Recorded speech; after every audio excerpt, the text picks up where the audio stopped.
I have served the Aethori royal house for 31 years. I have attended coronations, arranged funeral rites for 2 consorts and 1 king, managed the household of a palace with 400 staff on 3 separate occasions, and been present at 11 diplomatic arrivals where a single misstep in protocol could have ended a trade agreement or started a war. I say this not to boast but to establish what I mean when I say that I have seen difficult things calmly managed and emerged from them with my composure intact.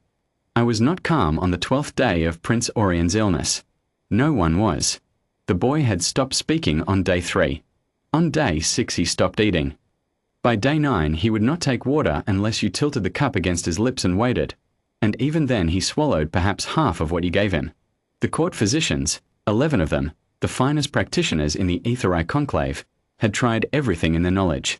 Mineral infusions, resonance treatments, a tissue binding procedure that required 3 surgeons working in concert for 6 hours, a rare enzyme compound sourced from the Delvery Medical Archive at a cost I was not permitted to share with anyone below the rank of Chamberlain.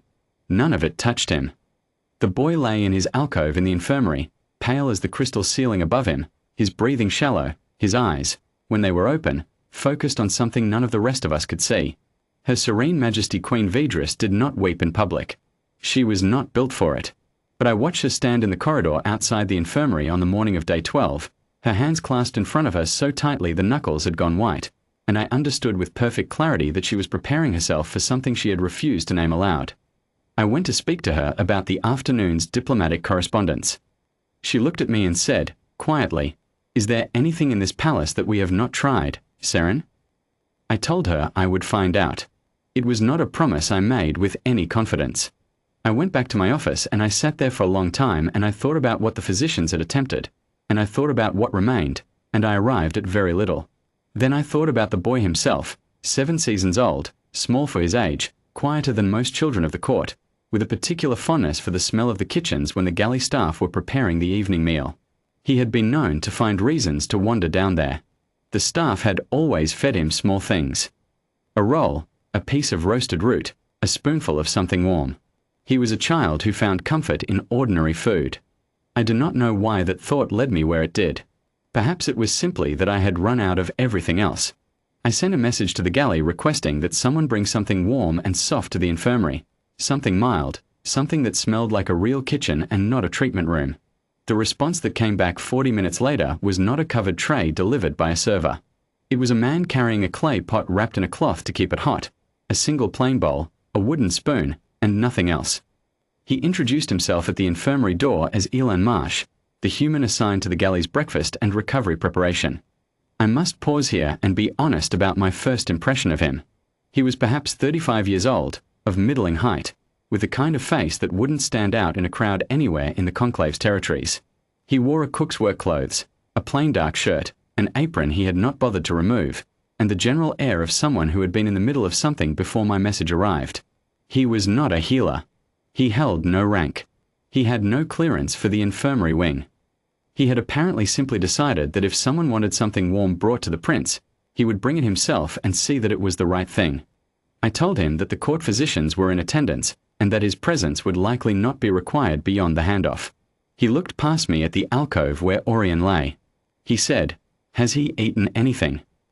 I told him no, not in 6 days. He said, "Has anyone sat with him while they tried to feed him, or do they stand?" I did not have an immediate answer for that. I thought about the physicians and their procedures. They worked efficiently.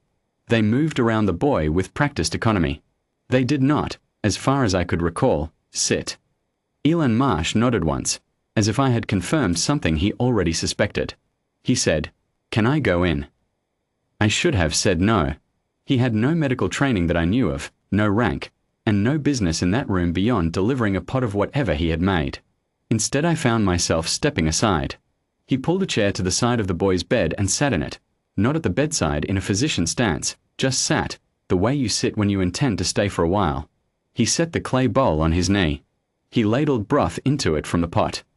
The smell that came from it was something I had not encountered before, deep and slow and warm, the kind of smell that belongs to kitchens that have been used for generations, not to infirmaries. He did not attempt to feed Orion immediately. He simply sat with the bowl in his hands and spoke to the boy in a low, unhurried voice. I could not hear everything from the doorway, but I caught pieces of it. Something about the smell of the broth. Something about where the recipe came from. Something about his own mother making it when he was small and had a fever. Two of the physicians who were present in the alcove exchanged a look. I recognized the look. It was the professional courtesy look that means, we will allow this for a short time before we note, politely, that it is not helping. Orion's eyes opened. They had been open before, in the past 12 days. This was different. This time they focused. They moved to the man sitting beside him. They stayed there. Elan kept talking. He lifted the spoon. He held it near the boy's face, not pressing it to his lips, just holding it close enough that the steam could reach him. He said something I didn't catch. Orion's mouth opened. Elan gave him the spoon, slow and level, and waited. The boy swallowed. I took a single step into the room without deciding to. Elan gave him another spoonful. Orion took it. Then a third. Then he turned his head slightly on the pillow in what was, unmistakably, the movement of a child trying to see into the bowl to judge how much was left. Elan tilted the bowl so he could see. Orion said something, the first word he had spoken in 9 days. I was not close enough to hear it clearly, but from the way Elan's face shifted, I believe the boy asked for more. He was given more. By the time the bowl was empty, 2 of the physicians had quietly moved to the far end of the alcove and were talking in low voices with the focus of people who have just observed something they cannot immediately account for. The third had taken out her notation instrument and was writing. Elan set the empty bowl aside and sat with the boy until he fell asleep. It did not take long. Orion's breathing had changed, slower, deeper, the breathing of genuine sleep rather than the shallow drift he had been trapped in for days. When Elan finally rose, he moved carefully so as not to disturb him, gathered the clay pot and the bowl and the spoon, and carried them back toward the door. I was still standing there. He said, quietly, he'll probably want something when he wakes up. Keep it simple, broth again, or plain bread if he'll take it. Nothing rich. And sit with whoever brings it. I said, with some difficulty, what was in that broth? He said, bones, water, some vegetables, thyme, mostly. My mother used to say the long cooking was the point, that you couldn't rush it and you couldn't fake it and that whatever was wrong with you, it could smell the difference. I told him I would like to send him to speak with the court physician chief. He looked mildly uncomfortable. I'm not a healer, he said. I just know how to make broth.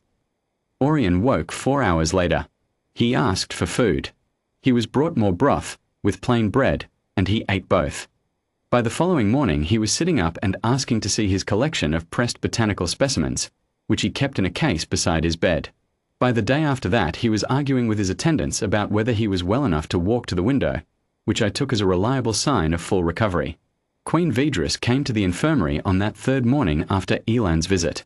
She stood at the door of the alcove and watched her son explain something about a rare fern specimen to a thoroughly outpaced attendant, and I watched the tension that had lived in her shoulders for 12 days simply leave.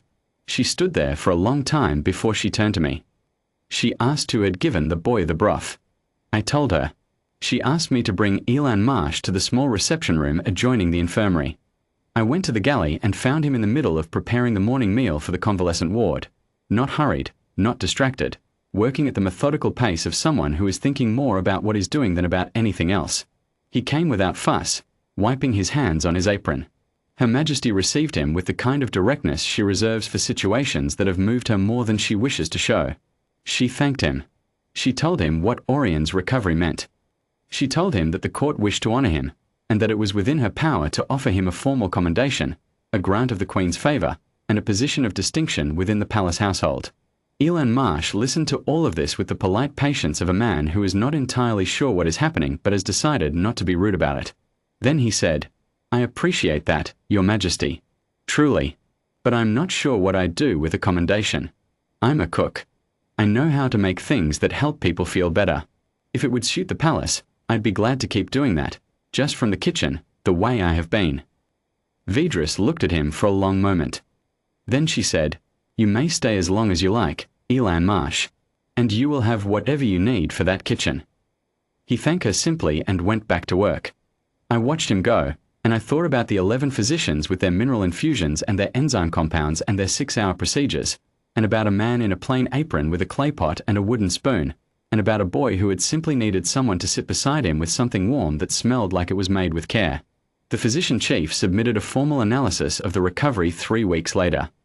It concluded that the patient's improvement was likely attributable to restored caloric intake combined with a reduction in procedural stress and the neurological effects of a familiar and comforting sensory stimulus.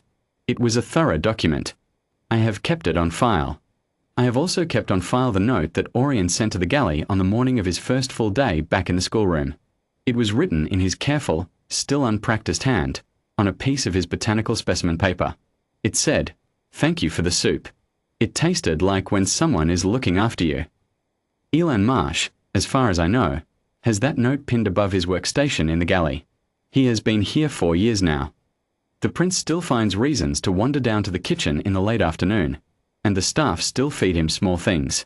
Some things, I have learned, require no commendation. They simply require that someone shows up with the right thing, and sits down, and stays.